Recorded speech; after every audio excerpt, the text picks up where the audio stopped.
I moved to California, I got asked to do a martial arts project, or action project, and I met a guy there. His name is James Black, and great martial artist. Like, oh my God, this dude was awesome. And then he showed me some of his videos, and like these videos like had great special effects on them, like like lightning and all kinds of great stuff. I was like, wow, that's pretty awesome. Like, who edited that? He's like, I did. And I was like, what? What, He's like, really? yeah. I was Nice. like, special. I did you do special effects too? He's like, yeah, that's all me. I'm like, Wow. Jesus Christ, man, that is freaking awesome.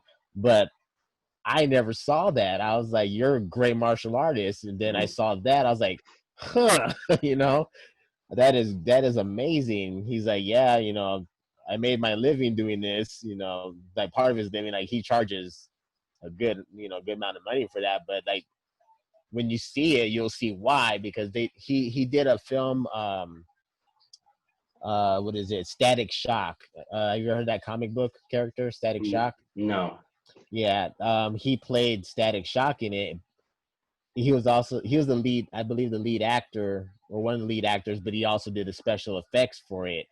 And I'm like, that is amazing, bro. That's awesome. I would never have seen you to do special effects, And he's like, yeah, man. I was like, wow, that's great. And then another story, Scott Adkins, who's a professional stuntman, martial artist. He also edits his own stuff. He's a Hollywood actor. He's been in the movie Undisputed 2, 3, and 4. He played a character called Boyka. He's done movies with Van Damme. He was in uh what was that movie with Expendables? Oh, really? Yeah, Wow. he's been all over the place. But he, in his contract, he says he has to edit his own fights because he knows what works. So he's also an Wow. editor. That's pretty awesome, bro. So he's actually inviting the extra work just to make sure it Mhm. gets done the way he needs to get it done. Yeah, he's like I said, he's a stuntman, he's an actor, he's a martial artist, he's an editor, you know, and That's looking at admirable. yeah, and looking at him, like if you just like Googled Scott Adkins, you'd only see his martial arts action movie stuff. You wouldn't see, oh, he edited this, he did that. Yeah. So he's not pigeonholing himself at all. Neither is Michael Jai White. We talked about him Hmm. before. He came to Hollywood as an actor instead of a martial artist. Because he said, hey, if I throw that one kick, if I would have thrown that one kick in a movie, people wouldn't have taken me seriously as an actor. Wow. Yeah, so he knew what he was doing when he came. He didn't want to be pigeonholed. And actually, me and Gia Gerardo, we sat down with him, Hmm. and he talked to us about not pigeonholing yourself. Mm. And he told us that story, and I was like, yeah, that makes a lot of sense. Because that's how I felt. I was like, I don't want to be stuck doing one thing. Yeah. Or being thought of one thing. Yeah, being thought of as just doing one thing. Yeah. And so, That's but go that's ahead. what's that, Robert? I'm sorry. Oh, I said, go ahead. You were going to say something? Yeah. What I was going to say with regards to film productions, I'm surprised. I'm surprised at how even at the at the levels of film production that, shall we say, are shoestring or micro budget, um, how people will still give themselves the mental luxury of thinking that way with regards to bringing on a ridiculous number of people onto a set, Mm-hmm. when if a production costs, if it costs $10,000 or if it's costing a few $100s, I'm still astounded as to how, again, people give themselves the luxury of still thinking like that. Like, we need to have all these people on set because this person does this person does that. And, by the time it's all said and done, we're talking about like 10, 15 people, and Yeah. that's all fine and dandy. But um, my counter to that has been, okay, are you going to bring the money to the table to pay people? Right. How are we going to feed people? So it's not that I want to be a dick and exclude people, but I also think it's pretty fair to, at the very least, feed people. At the very least, if you can, try to pay people. So that's my rebuttal to when people have tried to like overload the productions. And I think that comes sometimes. I understand, you know, when people want to bring in like 15 people. Sometimes it comes from a place of ego, like it doesn't feel like a big Hollywood production, even here in Tucson, right? Mm-hmm. If you don't have that number of people on there, or sometimes it just comes from a place of, well, this is the way it's always been done. Yeah. Again, my 2 cents is awesome. Where's the money to pay all these people? Where's the Right. money to feed all these people? And then all of a sudden, crickets, Mm-hmm. crickets, bro. And so that's, I think at some of the highest levels, I can't really speak to the highest levels of film production, and some of the micro budget levels, or at the micro budget level, I think people need to realize it's okay to be multidimensional, and to, as yourself being multidimensional. Again, the balance is, now you can't do everything, right? Nor Right. should you try to do like when you take on way too much. And I can think of one person in particular that tries to take on way too much, and this person's all over the place. Where's that focus, right? Right. Um, but at the same time, like you can't take on way too much, but at the same time, you can do more as one single person, and you know, within yourself, or I point at myself with any one of us. Um, but you know, you have to find that balance of, okay, how much can you do? But I, at least with myself, I try to say, okay, well, but I can do multiple things, and I'm not scared to either. Yeah. The flip side of that is, I think people also need to remember to look at other people as not just one dimensional, but rather multi-dimensional. Robert, like, so you know, you're the action star, but you're also, you know, is Robert, you know, is Robert good at anything else? Oh, he's an actor. Like, you know, I want to see his drama. You know what I mean? Like, I Mm-hmm. think we need to remember to that it's okay to kind of wonder that about people, to see if other people can and or are willing to wear other hats too, because that just brings that much more value and skill to the table, all within still the same pool of people that's already there as it is. Yeah. But I feel you. You know, um, it's funny that, you know, how we're still talking about, you know, I'm the action star and things like that. uh-huh. Like, people wouldn't guess that I do comedy. Like, they were just like, this guy's always serious. Like, but like I you know, I do comedy stuff too.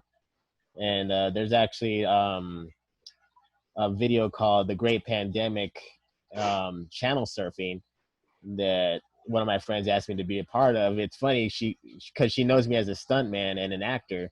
She's like, can you send a video of you doing something like a stunt, but like messing it up, you know? And like, okay, I can do that, and I'll send you the link to it.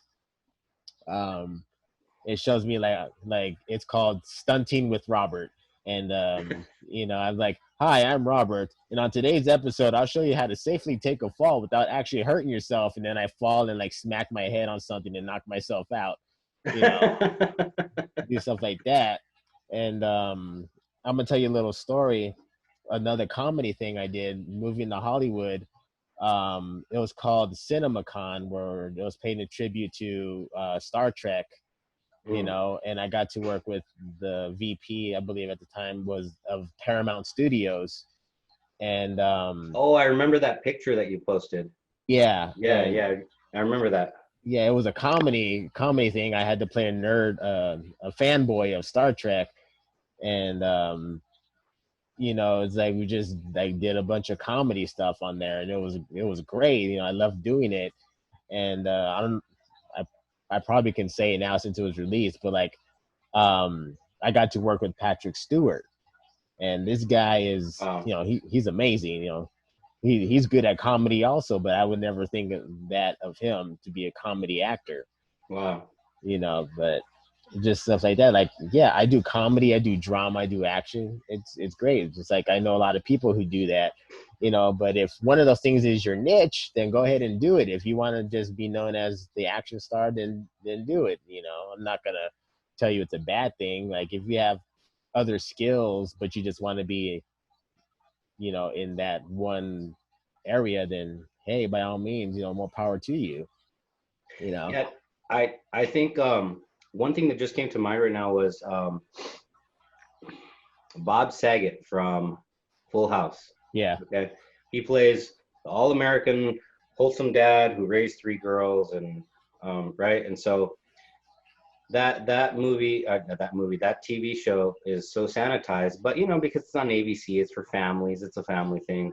But then when you hear Bob Saget in, God, what was that movie, Half Baked, in 1998? Mm-hmm. And he stands up. You remember that? What he said when he stood up in the I think it was the Narcotics Anonymous meeting, I and don't he remember said what he said. he so one of the guys from Half Baked, one of the characters, I don't know if it was Dave Chappelle's character, but he goes to Narcotics Anonymous and he's like, "Hi, my name's so," like, so it's like Alcoholics Anonymous. "My name is so and so, and I'm a drug addict, and I'm here for weed," right? And then one guy says, in the back of the hall, he stands up and he's like, "What? You're here for weed? Are you kidding me?" And then Bob Saget stands up and he's like, "That's not a drug. You ever suck dick for coke?" And I'm sorry but like that. Yeah. That was in 1998, bro. I was like 17 years old when I saw that movie, and so the space between Full House and then that movie was not many years. And then so for Bob Saget to stand up, first off, I'm thinking, is that Bob Saget? Right. Number two, to hear those words come out of his mouth, it was jaw dropping. But then I did see one of his comedy specials, and this guy is actually like one of the, like, he's pretty out there with like some of the things that come out of his mouth. And so, yeah. But that's probably who was always there on the inside as a comedian. He's probably just far out there. But like you said, his niche was Full House. He was, I forgot what his name was, Danny Tanner. Yeah, that was his name on.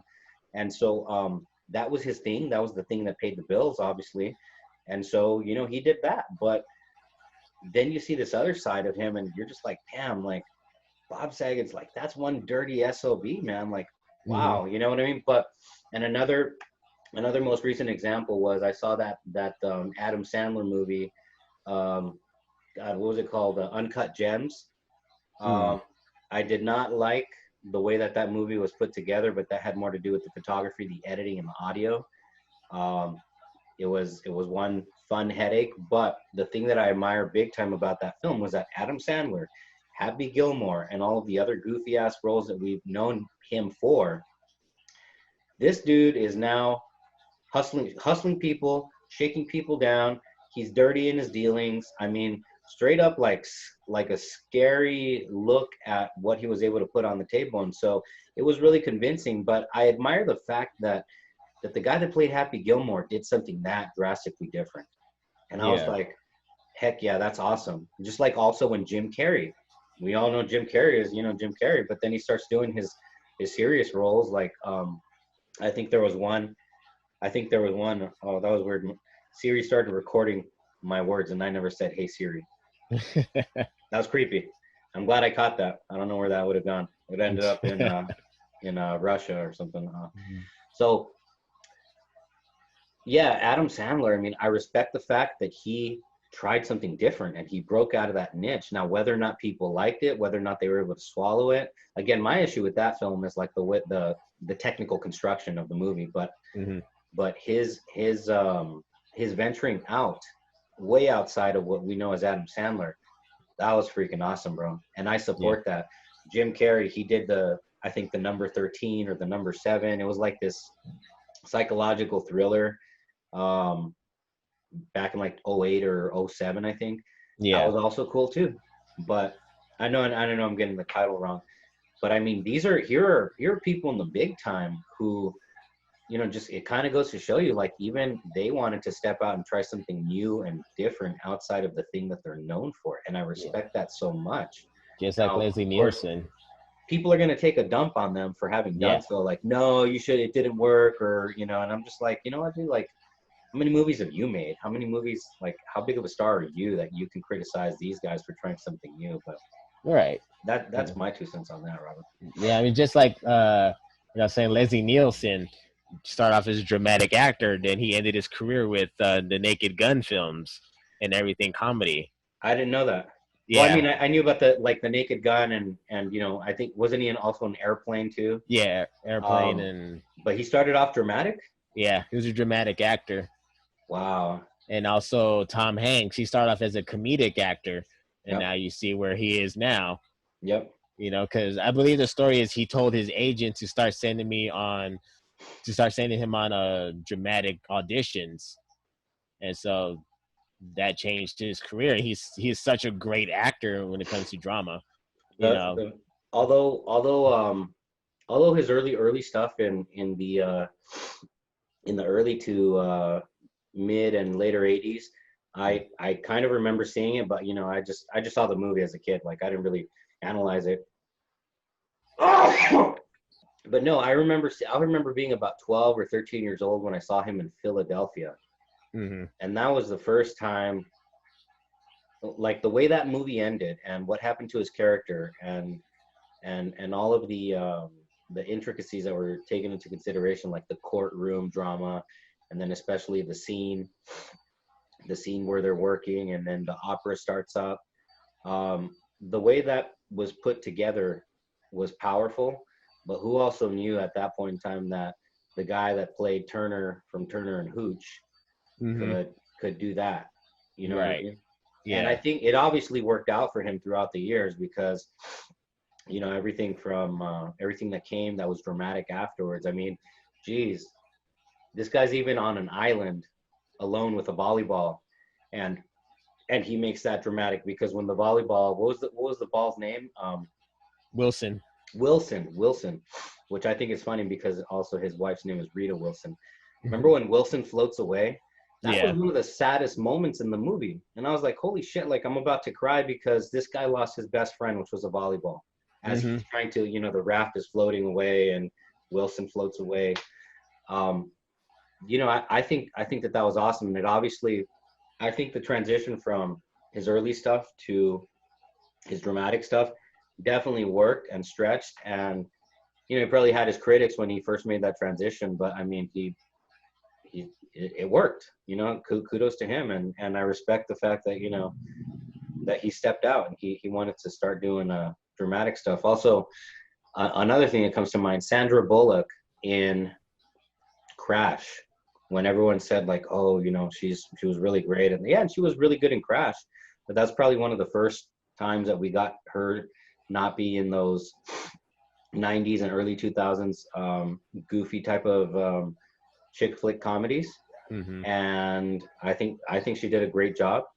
I think it was always there in her. She just never really, we had just never really seen what she had to offer on the dramatic side.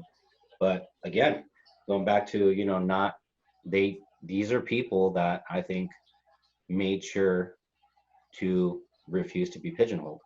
Yeah, exactly.